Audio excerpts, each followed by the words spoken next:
Within my product, I have used many different conventions such as guns, soldiers, uniforms and military units. However, it does not make the genre of the film very clear right from the beginning. To open the film, we shot a news sequence to both inform the audience of a lot of information without having to go into large belts of detail, saving time and also giving them a sense of urgency. News sequences are rather common in action and sci-fi films because of this reason, whether they be at the beginning of the film, similarly to Battle of Los Angeles, or throughout the film, like in The Avengers Assemble. The audience may notice this, leading them to assume the film's genre, and if they listen to the report being made, it becomes clear the film is action-based. Towards the end of our news report, the camera angle becomes canted, telling the audience that something isn't quite right. The angle also captures the panic of the news correspondent, indicating this further. During the film sequence, before the title is played, everything seems quite normal, until this scene, making the explosion in the building less expected and more of a shock to the audience. The title font was chosen due to its relevant theme. Its futuristic qualities give the audience an idea of what genre the film is and help prepare them for it, without being overly obvious. We chose to colour the title green as that is the most typical colour to use when talking about supernatural things, but we then decided to use a simple black and white combo for the other text, with a different sci-fi themed font.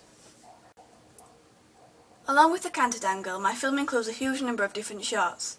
It begins with particularly normal shots, such as a two-shot for the news reporters, and close-ups for one of them to ensure the audience's full focus is on them as they explain the situation. As the news report terminates unexpectedly, we zoom out to reveal the fact that the news report is being played during an office worker's coffee break. Speed is key once the title has been played, so quick cutaways create a fast pace and give the illusion of urgency. The camera tilts to follow the action as the soldiers run up the stairs, just as it pans once it switches from this unit to the enemy unit, running across the field. A full body shot once Yuri is left alone informs the audience of her annoyance in being left alone. It also set the scene as the two enemy soldiers come into shot, showing how Yuri was unaware of their presence. At the end of my product, the close-up of the hands, just before they begin to glow, directs the audience's attention towards them, foreshadowing what is about to happen. When Yuri is talking to the two soldiers in the staircase, we use a range of different angles. When Yuri turns to them, a low-angle shot is used to emphasise the fact that Yuri is smaller than them, and therefore expected to be weaker. As Yuri talks to the two soldiers, a high angle is used in order to indicate the same thing, but from another perspective. Close-ups of Yuri's face show her expression and her determination and confidence, whereas when she is previously talking to the soldiers, she may have come across as rather weak, using words instead of action.